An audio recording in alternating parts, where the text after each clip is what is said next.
Domingão, são 15 para as 4 e para a gente falar um pouquinho mais sobre essa guerra entre Israel e o grupo terrorista Hamas, a gente vai bater um papo agora com o brasileiro Newton Midigal, que mora na cidade de Hanana, em Israel, e tem 2 filhos ali na linha de frente da batalha. Seu Newton, muito obrigado por ter aceitado o nosso convite, seja bem-vindo.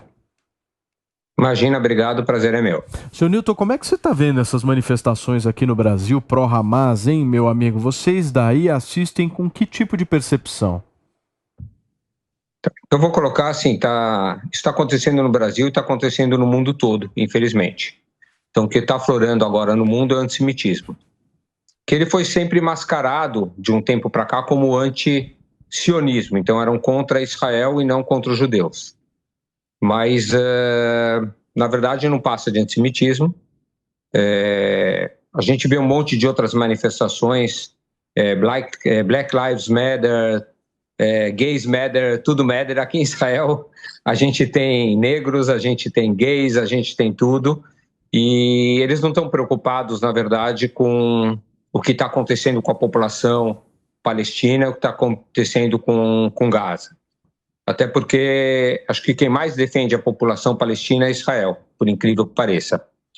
Mas a gente está vendo um monte de manifestações antissemitas travestidas de antisionistas, porque a gente ouve matanças muito maiores do que está acontecendo agora. Infelizmente estão morrendo civis, mas a gente teve na Síria, morreram mais de 300 mil muçulmanos, a população sofreu com a guerra civil e eu não vi nenhuma manifestação por isso. O Iêmen matou muitos muçulmanos, eu não vi manifestação por isso. A Jordânia teve um setembro negro e matou 25 mil palestinos e não houve manifestação por isso. Então, na verdade, o que a gente está vendo, infelizmente, a gente está vendo um antissemitismo muito grande no Brasil. Eu acho que é muito preocupante o que houve aí de terem prendido 2 pessoas ligadas ao Hezbollah, mas parece que tem mais gente envolvida, infelizmente. E o Brasil sempre foi um país que a gente se orgulhou de falar que era um país calmo, pacífico, civilizado, e a gente tem medo que isso chegue aí, tá? Há não muito tempo, na década de 90, teve 2 atentados muito grandes na Argentina, e eu espero que isso não ocorra de novo e que não ocorra no Brasil, com certeza. Mas a gente olha com olhos feios. Eu estou vendo aí as imagens, a gente está vendo bandeira do Hamas, eu não estou vendo bandeira da Palestina.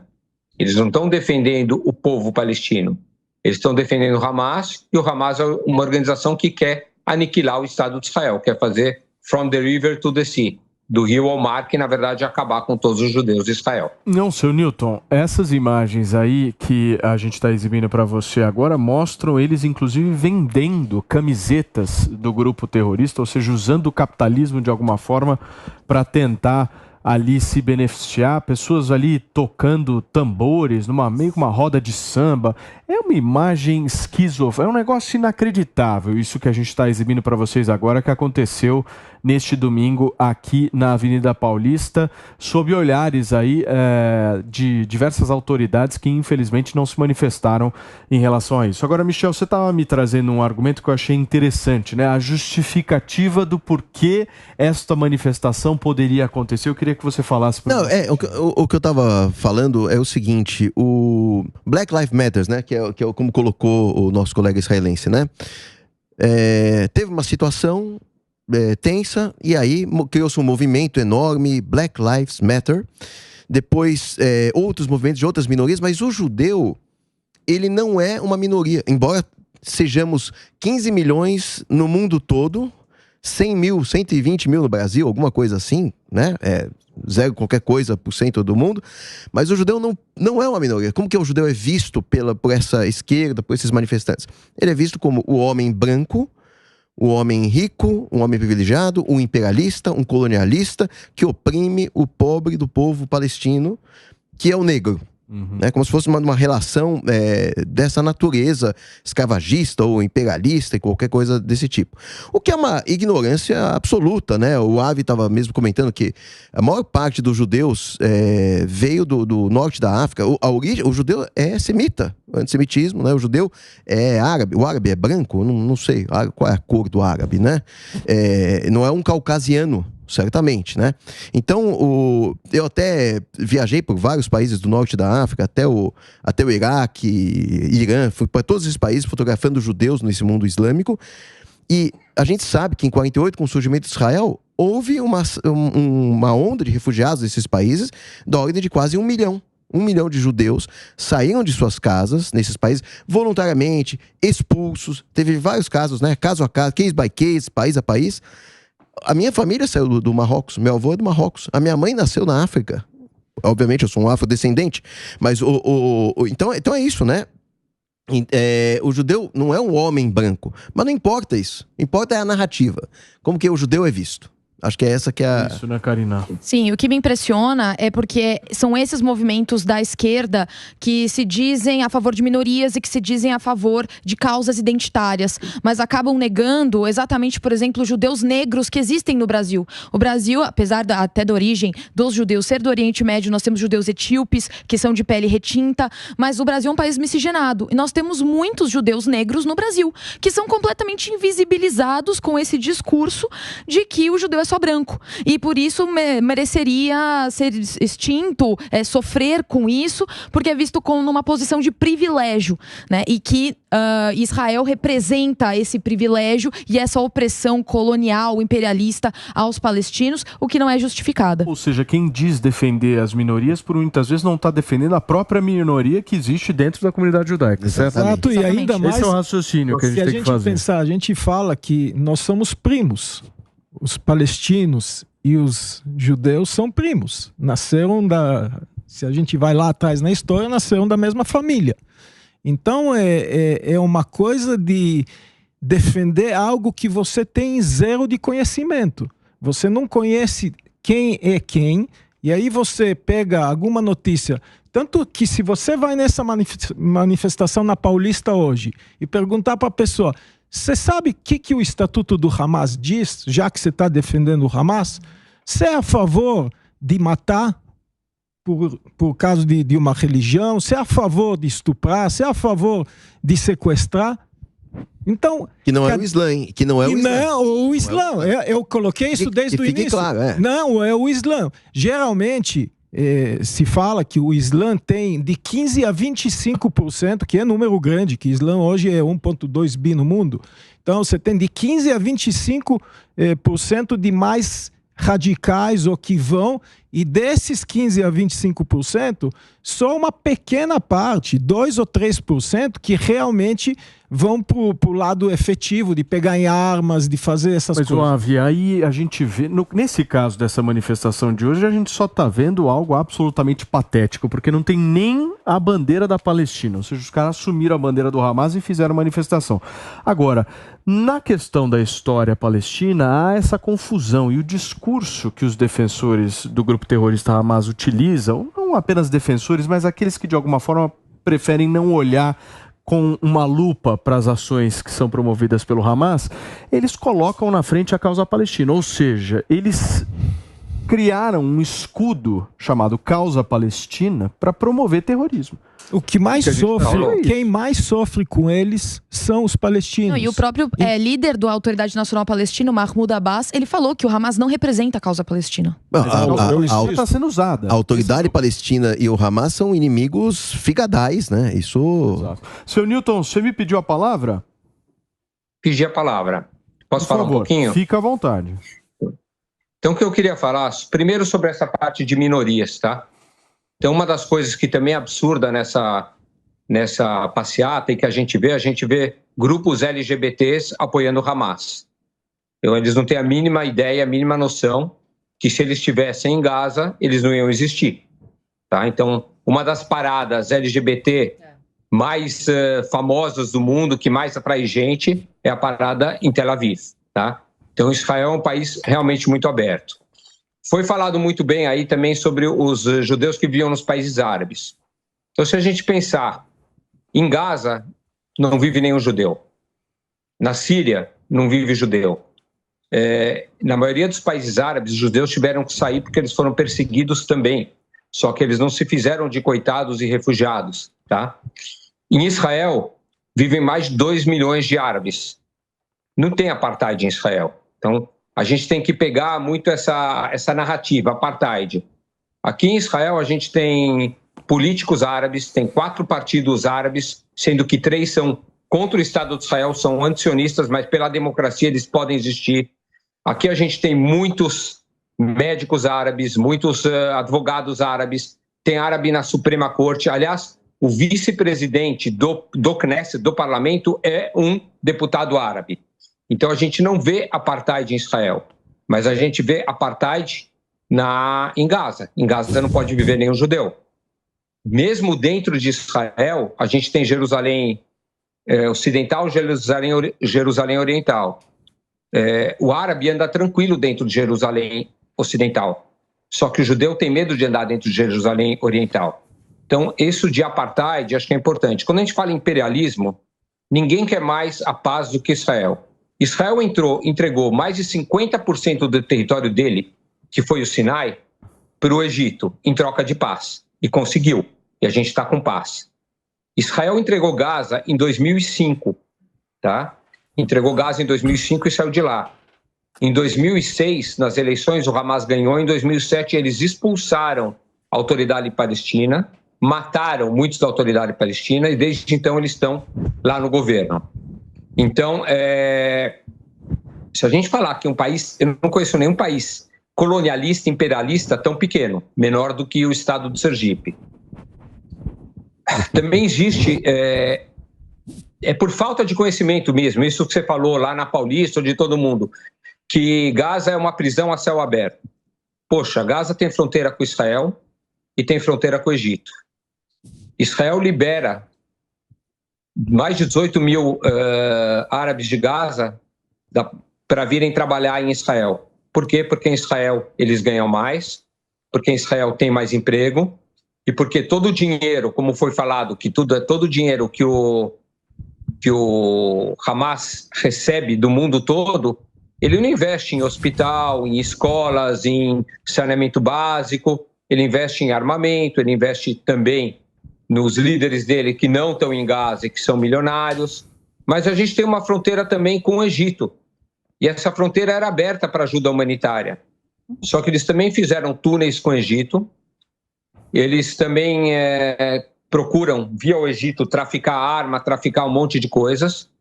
E o Egito agiu com isso junto com a autoridade palestina. Então o Egito, há alguns anos, ele fez o máximo para eliminar os túneis, ele ainda jogou água do mar nos túneis para que não tivesse os túneis. Mas como foi o Egito que fez isso, não houve uma comoção mundial. Se fosse Israel, haveria uma comoção mundial. Então, assim, o que eu acho, e eu vejo no veículo de vocês, na mídia de vocês, eu vejo uma mídia que realmente procura... Eu não quero uma mídia pró-Israel, eu quero uma mídia neutra. E eu acho que vocês são uma mídia neutra. Basta só mostrar a verdade. Só que, infelizmente, no mundo todo, quase não tem mais essa mídia neutra. Eu não sei se... Desculpa que eu estou falando tanto, se precisar cortar, vocês falam, mas... Essa coisa da neutralidade é curiosa, né? Eu já ouvi tantas e tantas pessoas falando assim, olha, eu gosto de vocês porque vocês são extremamente imparciais. E eu acho que é preciso a gente diferenciar alguns pontos na cobertura jornalística, principalmente nessa questão envolvendo Israel e o grupo terrorista Hamas. Nós aqui, de alguma forma, temos os nossos limites sendo impostos.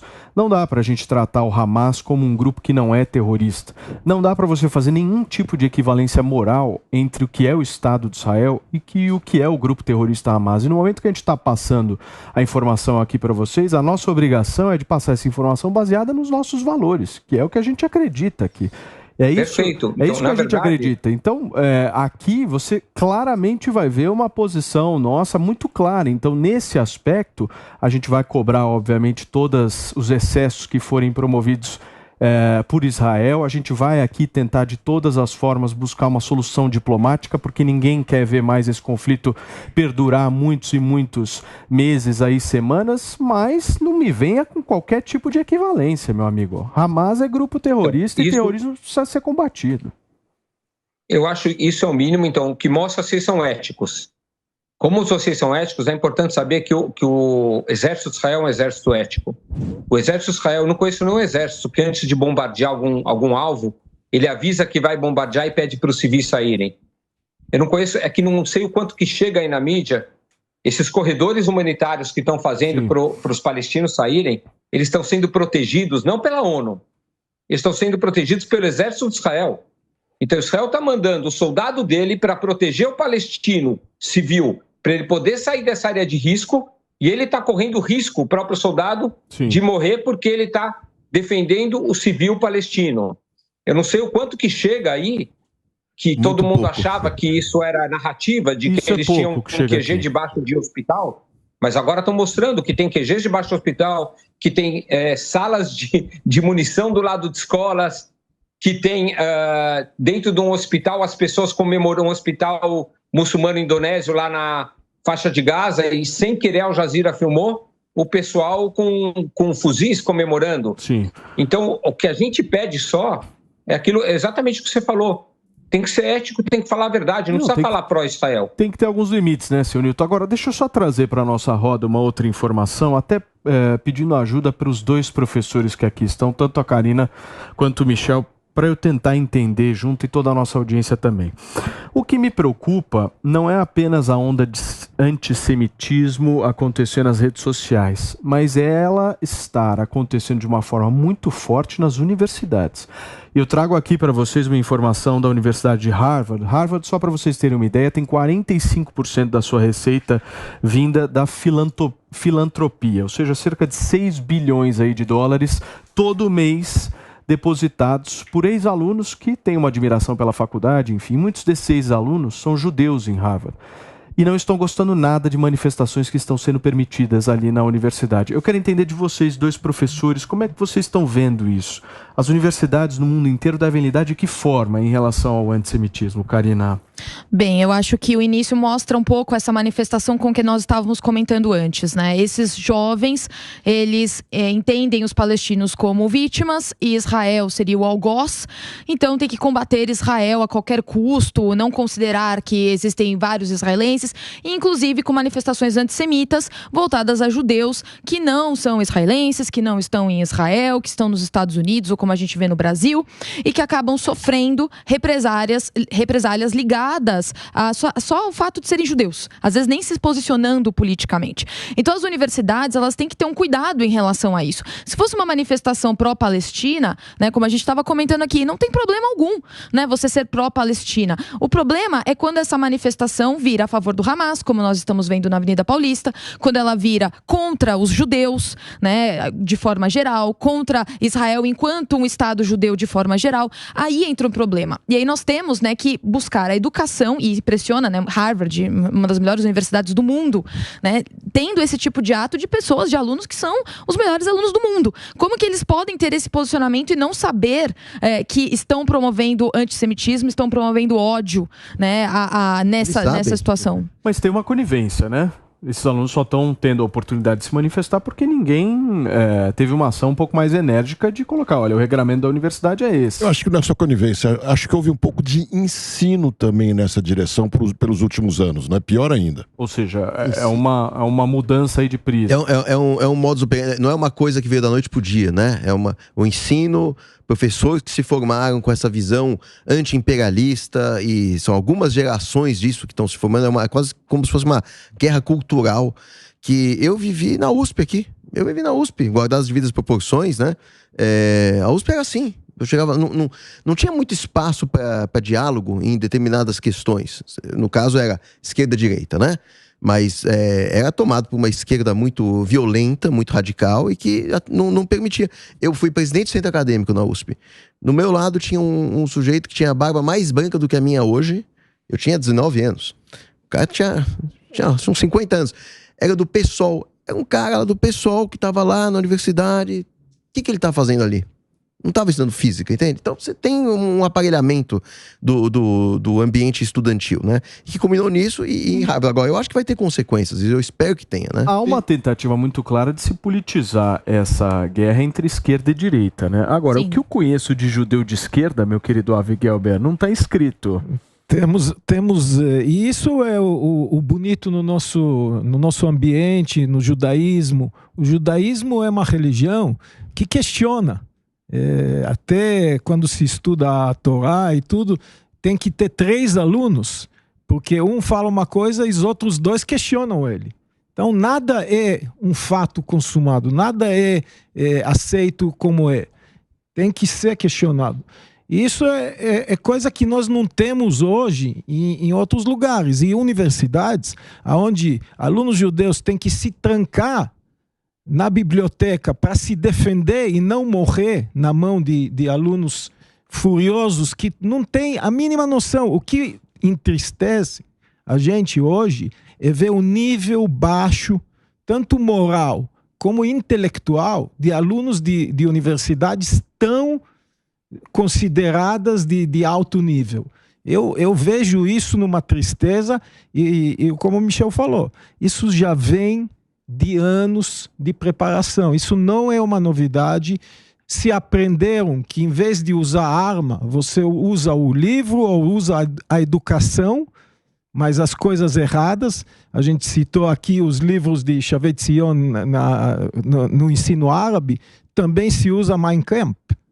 Sim, é o segundo. A mesma coisa está em árabe, do Hitler. Então, nós estamos vendo que se aprendeu que tem que criar esse ódio, e se você vai hoje na faixa de Gaza, que é o nosso grande ponto hoje, você vê os alunos, as crianças, desde 2, 3, 4 anos, são levados a ódio desde pequeno. Então, o que você espera de um cara desse, com 18, com 19 anos, geralmente desempregado na faixa de Gaza, não tem o que fazer, recebe alguma ajuda de custo do Hamas?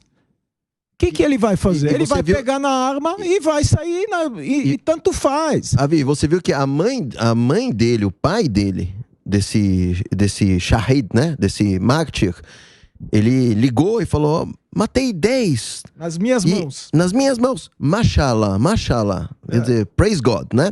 Quer dizer, é um ódio muito grande, que são anos e anos. E eu tenho que contar uma historinha pequena que eu escutei ontem sobre um médico israelense que salvou uma criança palestina no hospital de Israel de uma doença rara.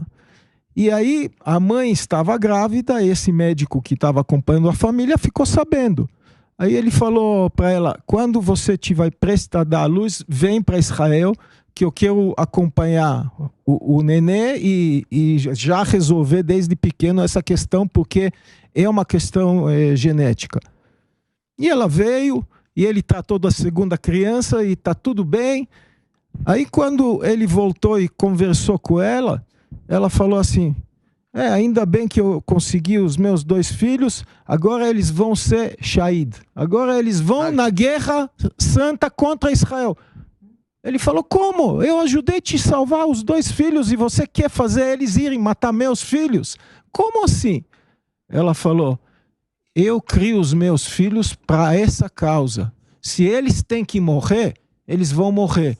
Então você ideologia pura, né? Ideologia, e mais do que isso, você vê, e a Golda Meir, que era a primeira-ministra de Israel, falou isso muito bem. O dia que as mães árabes vão amar mais os filhos deles do que odiar os nossos, talvez vamos sentar e conseguir alguma paz. Porque senão... Pediu o senhor. É que só tem uma coisa que a gente tem comentado ao longo da semana e eu tô com um sentimento cada vez maior nesse sentido. Esse prolongamento da guerra tá começando a fazer mal para a imagem de Israel. Porque esses grupos que há 2 semanas atrás não tinham coragem de pôr a cara na rua, eles já estão com coragem. Esse grupo tava escondido, sem coragem de sair. Mas o prolongamento dessa guerra deu coragem para eles saírem à rua. E um outro fator que eu, inclusive, vi hoje, que me trouxe uma certa preocupação. Os Estados Unidos já tinha sinalizado, já estava começando a sinalizar numa questão de cessar-fogo. Não sei se a palavra é cessar-fogo, mas a diminuição, né? Agora o Macron também. Ou seja, os líderes mundiais que tinham força e peso na proteção, justamente também na decisão de Israel de entrar com força para combater o Hamas, já estão com discurso... O maior Com pesquisa eleitoral. O maior inimigo de Israel... Posso comentar sobre isso? É exatamente a questão da pesquisa eleitoral. O Biden tem apresentado uma queda muito grande de popularidade entre os jovens, principalmente, que foram responsáveis pela sua vitória nas últimas eleições. Também, né? Um número expressivo. E quem está disputando, que tem o maior, né, vamos dizer, adversário do Biden agora é o Trump. Então, nesse quesito, o Biden tem que mudar um pouco o discurso dele por essa perda de popularidade que ele tem enfrentado. O Macron não tem eleições aí tão próximas, mas é a mesma preocupação que ele tem. Tem uma população muito muçulmana muito grande. Muito grande. O maior inimigo de Israel é o tempo. Mas vale considerar. O largamento da guerra é ruim para Israel. Mas, Wilson, nós temos que entender uma coisa muito importante. Não tem outra solução a não ser acabar com o Hamas agora. Isso vai ser para todo mundo. Então, para os Estados Unidos, para a França, para a Inglaterra, para todo mundo. Acho que está claro para esses países. Se hoje tiver uma aceitação de cessar-fogo, aonde o Hamas vai se fortalecer, como fez em outras ocasiões. A gente vem de várias guerras com o Hamas, não é de hoje. Não terá esse cessar-fogo. Se tiver esse cessar-fogo e dar uma força para o Hamas, todos esses países vão sofrer dentro do país deles, porque esse movimento que a gente vê nas ruas vai crescer ainda mais. Faz o que com os reféns? Mas a minha questão é essa. Ninguém está falando dos reféns. Eu acho que é um ponto crucial. Ninguém está falando dos reféns. E não dá para pensar. Eu acho que é uma via de mão dupla. Não dá para pensar em cessar fogo sem os reféns. E não dá para falar dos reféns sem cessar fogo. Então vira um ciclo sem fim. E eu vou só adicionar um ponto, se eu puder. Eu concordo que há uma preocupação muito grande sobre o Hamas. Eu tenho falado com muitos israelenses. E eu entendo que há um consenso de que é necessário acabar com o Hamas agora, porque o cessar-fogo no passado não deu certo. Eu entendo isso, mas a minha preocupação, eu acho que é com a imagem de Israel. Israel tem deteriorado muito a sua imagem, tem se isolado no sistema internacional. Países já entraram em crise diplomática com Israel, inclusive países latino-americanos, já chamaram seus embaixadores, já pediram realmente o fim das relações com Israel. A gente vê um movimento como esse no Congresso Brasileiro. Eu não acho que o Brasil vai fazer, mas nós vemos esse movimento no Congresso Brasileiro de pedir o fim das relações do Brasil com Israel, e isso é perigoso para Israel. Como que Israel vai sobreviver num mundo globalizado como que vivemos, isolado? Mas exatamente, eu ia perguntar qual que é uma outra solução hoje, e o mundo entende, apesar das narrativas, e são essas todas narrativas que levou o mundo para onde ele está hoje, porque apesar dessas narrativas, Israel fizer o papel dela de para-choque, que eu sempre falo, para-choque para o mundo, porque ela está brigando lá, não é só por ela, não é só por Israel, ela está brigando lá pelo mundo livre, pelo mundo que, se a gente quer continuar vivendo em democracias no mundo, e não num califato, e o professor depois pode dar o adendo em cima de alguns pensamentos muçulmanos radicais do califato, Israel tem que hoje acabar o mínimo das estruturas e dos líderes do Hamas em Gaza. Não pode haver mais nenhum risco ao Estado de Israel vindo de Gaza. Isso é uma primeira questão. Nós temos outras questões lá na região que não sei se o tempo vai permitir hoje. Esse ponto é fundamental. É uma luta de liberdade contra terrorismo. Não dá para falar, mas eu vou perder votos, não sei o quê. É uma coisa muito mais séria. É a luta da liberdade contra o terrorismo. E o que a gente vê, primeiro, o Macron já se retratou. Sexta-feira, ele falou com mais veemência contra Israel. Na quinta-feira, ele promoveu um encontro de pessoas, inclusive onde o Celso Amorim disse que Israel estaria agindo mal. Não me lembro esse genocídio. Genocídio. Conferência, mas o Macron era conferência humanitária com 40 países. Genocídio, a palavra no dicionário, ela é uma matança de um povo. Exatamente. Aonde você vê uma matança de um povo, ele a não ser no Estatuto do Hamas. Mas eu vejo que o Macron já voltou atrás e percebeu que a liberdade é uma coisa muito importante. E eu entendo quando as pessoas, os jovens especialmente, se voltam um pouco mais contra Israel nesse momento. As pessoas não querem ver crianças morrerem. E acontece em qualquer guerra, infelizmente, como aconteceu fortemente no dia 7 de outubro dentro de Israel. O Macron é que parasse de matar as mulheres e as crianças. Mas a questão é, os jovens podem pensar assim, pensando na Palestina. Até aí eu vou bem, tudo bem. Agora, quando coloca, como você colocou no começo do programa, defesa do Hamas, aí isso é absolutamente inexplicável. Da mesma maneira que o pessoal que está em Harvard, uma das escolas mais caras, mais ricas do mundo, gente que quer ser bem-sucedida, querendo negar o sucesso. E que serão os líderes de amanhã. Serão os líderes de amanhã.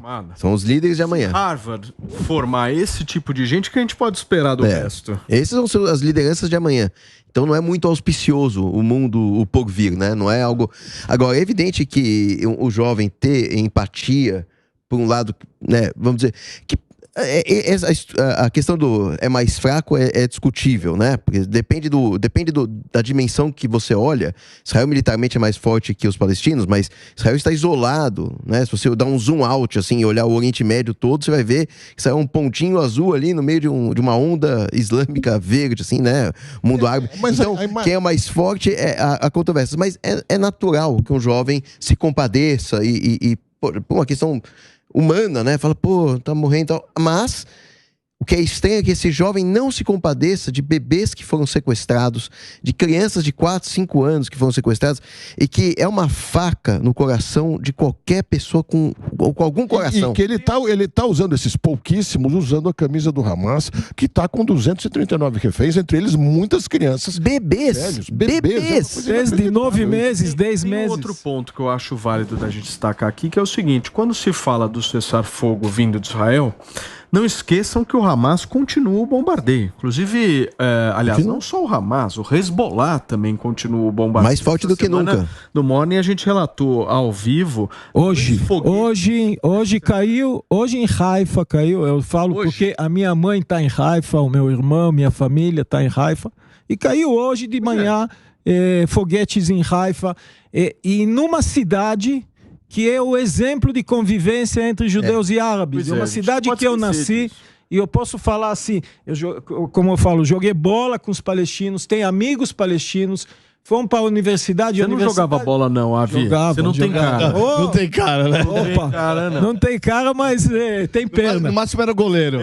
Mas... Agora, quando a gente está falando de cessar-fogo, a gente precisa inserir essa questão, porque o que querem que Israel faça nesse momento? Que seja bombardeado, que deixe os reféns na mão do grupo terrorista Hamas e que saia como perdedor depois do maior atentado, depois do holocausto da história. E qual a mensagem que você vai passar se você fizer isso? Pro mundo, não é para Israel. Qual a mensagem que você vai passar? Que tá liberado. O terrorismo compensa. Mas eu só queria adicionar uma coisa sobre o Hamas, porque a gente fala sobre exterminar o Hamas. E quando a gente vê gente na Paulista com camiseta do Hamas, me deixa a dúvida, será que é possível? Porque é possível eliminar, vamos dizer assim, as bases do grupo estratégicas em Gaza. Mas temos dois aspectos. Os líderes do Hamas não estão em Gaza, estão no Catar.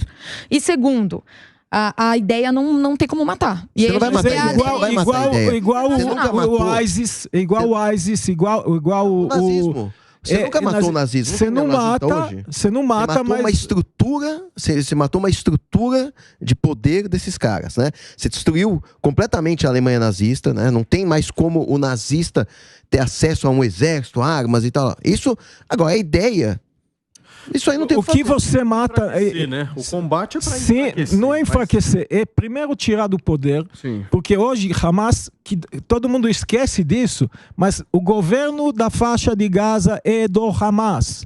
O Hamas que tem todos os recursos econômicos, de saúde, de educação, os ministros são do Hamas. Então a gente não pode separar e achar que são duas... Inclusive o ministro da saúde, que é do Hamas, que é a pessoa que fala, morreram tantas mil crianças, e todo mundo espalha isso e tal, mas alguém se pergunta, peraí, mas... É a minha incoerência, né? Ministro da Saúde ministro da Saúde, escuta, você é o ministro da Saúde daquela turma que tava com as metralhadoras, as motos, que levaram aqueles bebês para ela, e que mutilaram, estupraram mulheres, você é o ministro da Saúde dessa turma aí? Queridos, tem muita credibilidade, né? O Newton me pediu a palavra pra gente finalizar a sua participação, Newton.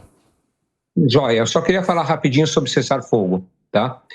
Eu estou em Israel e a gente não quer ninguém quer que continue a guerra. Todo mundo tem filhos no exército. Se a gente for parar para pensar, são crianças, são jovens de 18, 19, 20 anos, sem contar os reservistas. Ninguém quer isso. Mas muitas vezes, como o Avi falou antes, a gente já fez cessar-fogo sem ter eliminado, desestruturado toda a infraestrutura do Hamas. E isso foi um golpe em toda a população, principalmente a população do sul de Israel, que sofre há anos com isso.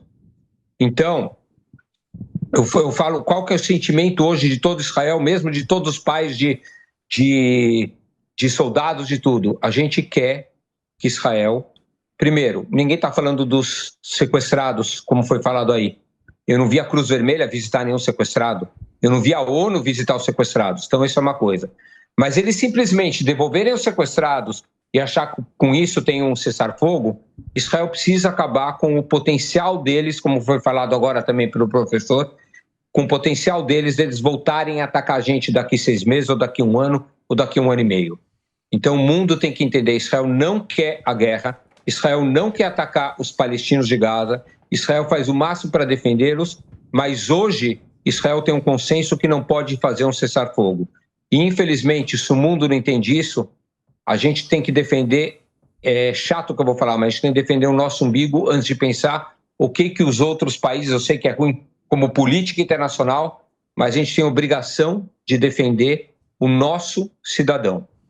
Seu Newton, por isso que hoje, pode falar. Perfeito. Eu queria te agradecer, viu, meu amigo, pela sua participação aqui no Tá Na Roda deste domingo. Seu Newton, direto de Israel. Que cidade que você está mesmo, seu Newton? Estou em Ra'anana, uma cidade a 15 quilômetros mais ou menos de Tel Aviv. Perfeito. Obrigado, viu, pela tua disposição e pelo seu tempo, meu amigo. Valeu. Obrigado a vocês. Até logo.